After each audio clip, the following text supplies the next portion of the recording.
I'm Tino from Gold Coast, Queensland. Today I'm here in Shanghai on Australia Day. We're on the ground talking to people about the current Australia-China trade tensions. We'll be talking to people with direct experience doing business here in China and with those directly affected by the situation we find ourselves in. What's happening, who's hurting, what can be done and who can help.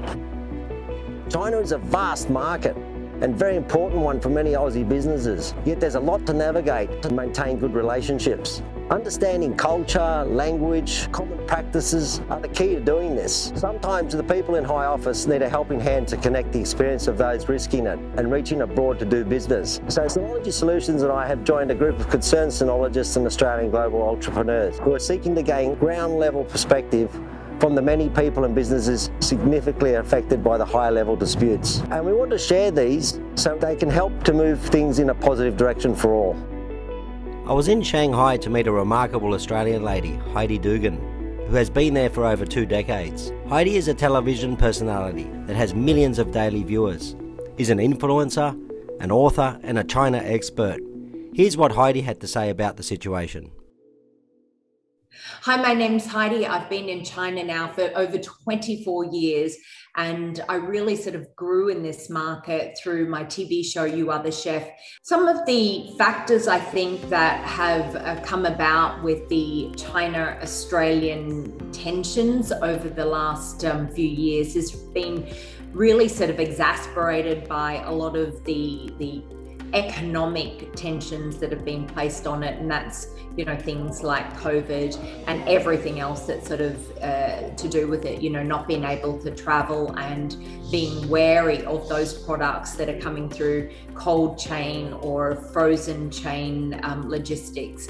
I think when we can start as a government to understand the problems that the other one is facing, that we can actually start to work together to solve that problem. The fact is, we've been friends for 50 years, and that's an incredibly long relationship. That's more than most of us as individuals have with friends. The fact is that when we all work together as Australians and we push forward together and represent amazing products and Australian excellence, then that is when we're going to have an even bigger impact in this market. It's when we fight with each other and we try to, you know, push other Australians out. That's when we're fighting against ourselves and there's no momentum. So I would like to leave it with all those people who said, China is a massive market. It does take commitment, but I'd really love to see everyone really banding together and sort of moving forward together, because that's when we're going to see just the most incredible impact in China. And ultimately, the Chinese consumer is going to see that we are band together and that we're here to stay and that we actually also care about the Chinese consumer.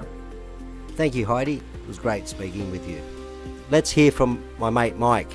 He's the chair of South China Australian Chamber of Commerce here in Guangzhou. Let's hear what he has to say about it all.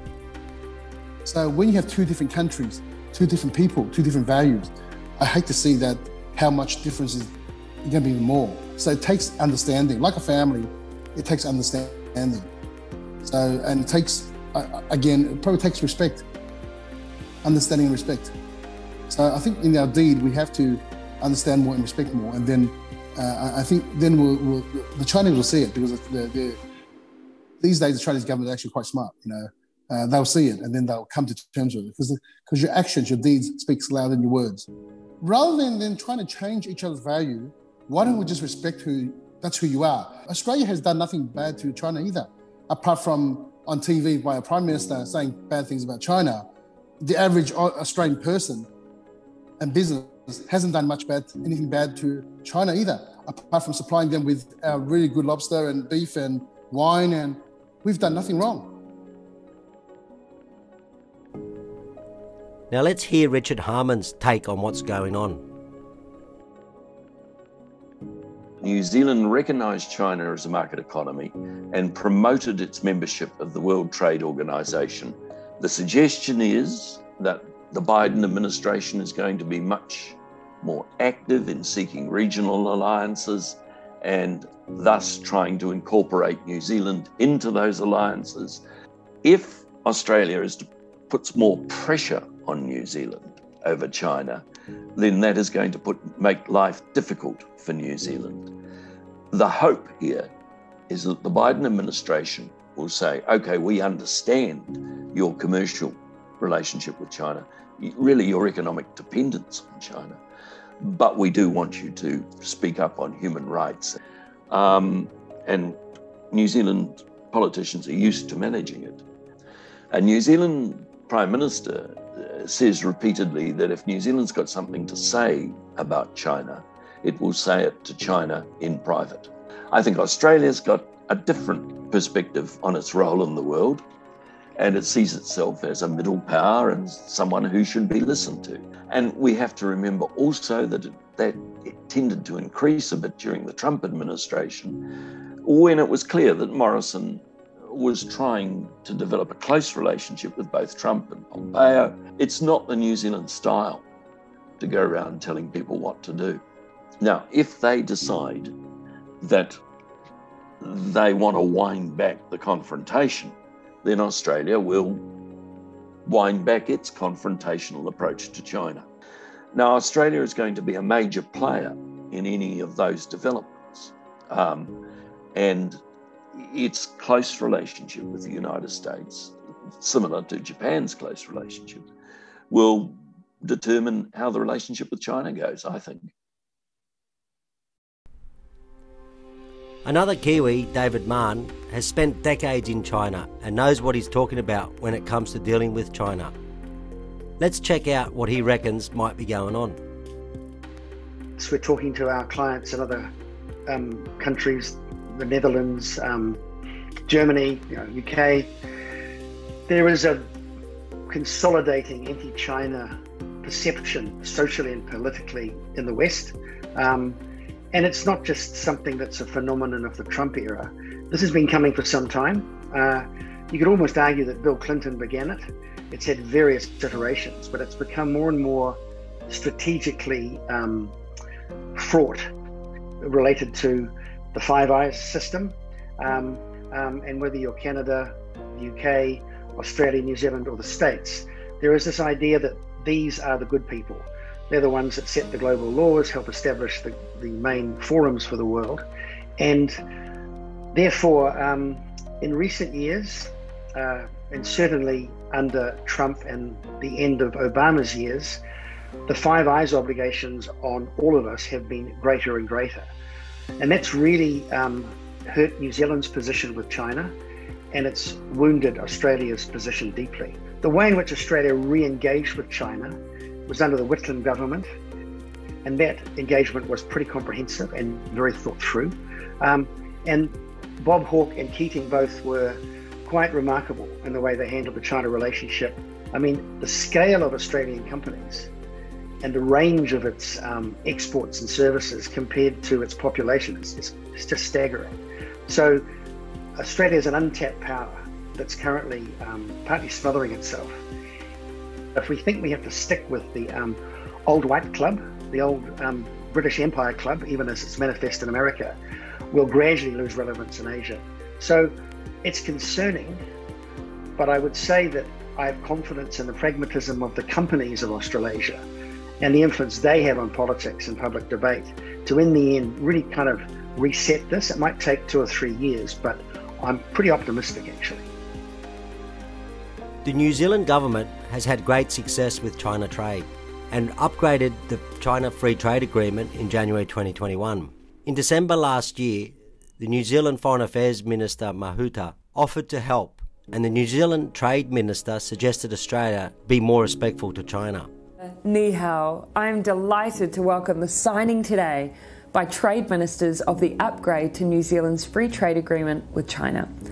Just over a year ago, on the sidelines of our last in-person meeting in Bangkok, China's Premier Li Keqiang and I announced the conclusion to negotiations on the upgrade. This upgrade reflects the value both countries place on our bilateral relationship. China is New Zealand's largest trading partner. Our comprehensive strategic partnership brings benefit to the people of both countries. We know from experience just how important our first free trade agreement was in advancing our relationship with China, with benefits to both sides far beyond just trade.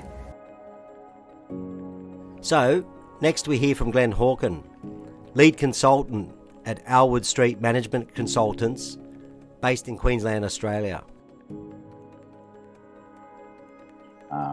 So it is a worrying time, and it would be nice to come to some sort of, mediation process as to how this is. But from most reports, getting two parties to the table at the moment has not been an easy thing, nor a definite time frame on that. So it's a challenge. The government and the media are really the ones that are in discourse, whereas business to business or consumer, at least at the wholesale level, import-export, they're all ready to go. There's no coalface, pardon the pun. We have our fair share of racism and things like that, which does get hit along by certain segments of the population, and that again makes headlines, even though it's a very, very minor percentage of people that really fall into that category.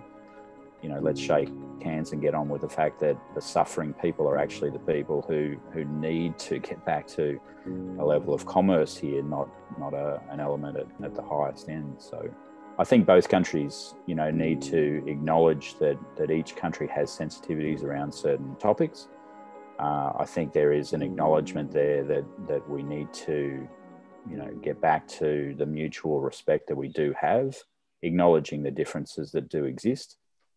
I feel that a lot of the strength in those voices get lost when people decide to use the keyboard as opposed to the voice and social media and those sort of things.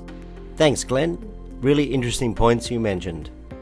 Now let's hear what Andrew has to say. He's an Aussie grain farmer and chair of Grain Producers Australia. Yeah, so Andrew Wiedemann, I'm chairman of Grain Producers Australia. Grain Producers Australia is the peak industry body for grain growers here in Australia. I'm a farmer here in Victoria, a family farm, trading to the Chinese for a significant amount of time. Look, in terms of building fences between Australia and China, I've reached out publicly on a range of mediums because we've been involved, obviously, with the recent dispute right from the start between Australia and China in regards to barley. And I think, our two governments have been warring with one another during this time, which has probably not really helped the situation at all. The Chinese have been buying barley from Australia for nigh on 40 odd years now, and malting barley. And more in the last decade, they've stepped over to be buying feed barley from Australia as well. So it's been a market of choice, particularly for the trade and particularly for the Australian farmer. Look, I think in terms of how our government can solve it, I think the only way is really being able to sit down in the room and try and work our differences out. And clearly that's not happening at the moment.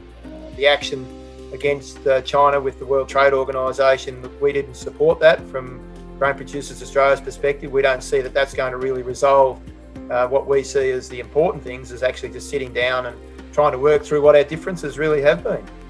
We know that Australia is rich in plenty of minerals and grain and food, and the Australian farmer has really grown to appreciate the market with China, and so we find it pretty tough, I suppose, in terms of our countries not being able to work together as collectively as it has been, and we'd like to be a part of trying to restore that between our two countries. Look, and I think, in terms of how this is impacting on the Australian farmer, well, look, certainly in the short term, there's been some financial loss. I think from the Australian farmer's perspective, we would really like and appreciate to be back involved with the Chinese, selling our barley and obviously, you guys appreciating our beer, really, and that's made from the malt that we're producing. I'll tell you what, I'll donate half a dozen cases of Crown Lager to the government to sit down with our government, and we'll sit in a room and we'll sort it out. There you go. Here's Hazza, a highly successful Aussie working in broadcasting here in China. We sat down for a chat recently on my trip to Guangzhou in February 2021. It's a tough time. It's a tough time to be a representative of our country, and it's also a difficult time to try and be that middle ground between China and Australia, but one of the major problems is that there is a huge cultural difference between Australia and China. So sometimes here in China, media is it's very consistent, whereas Australia, media is quite independent. So each media outlet has their own perspective, their own standpoint, and at the same time, our governmental system works completely different to the Chinese system. So there are politicians in Australia who might express an opinion, who might say something, but it does not represent the official stance of Australia. My interpretation is that a lot of people in Australia truly, really want a better relationship with China. A lot of people would like our government to take the right steps and make the right moves to improve the relationship with China. But unfortunately, at this time, that is quite challenging. And as a country who is export oriented, we really need to take a step back and think about the future. We need to have a far-sighted approach when it comes to our strategy with China. The tensions between Australia and China are born mainly out of misunderstandings. There are messages that are coming out of Australia that are interpreted in the way that comes across as extremely negative in China. We really need to have people in government and in powerful positions that can advise politicians how messages will be interpreted here in China, especially in Beijing. China does not want to change who we are. I've said this before. China benefits from us being a democratic, capitalist-based, free market system. We also benefit from the way China is. China doesn't want to change us. We should not want to change China. And as a small country, a relatively small country with a small population, Australia has a lot more to lose than China has to lose if there is a conflict between our country and China. I've been trying to do the best that I can while representing my country as best that I can, and I hope that Australians can appreciate that. So, in conclusion, how are we going to get past this? And what are we going to do about it? Well, after listening to all those we have spoken to and hearing their stories and comments, the main thing that stands out is we have to mutually respect each other's differences and values and keep things moving forward. Social media diplomacy and publicly criticising other countries to score domestic political points can lead to some worrying situations. I can't help thinking Andrew is right. Despite our differences in values, we need to sit down at the same table over a few drinks and try and sort things out as soon as possible. We will all be better off for it. What do you think? Cheers.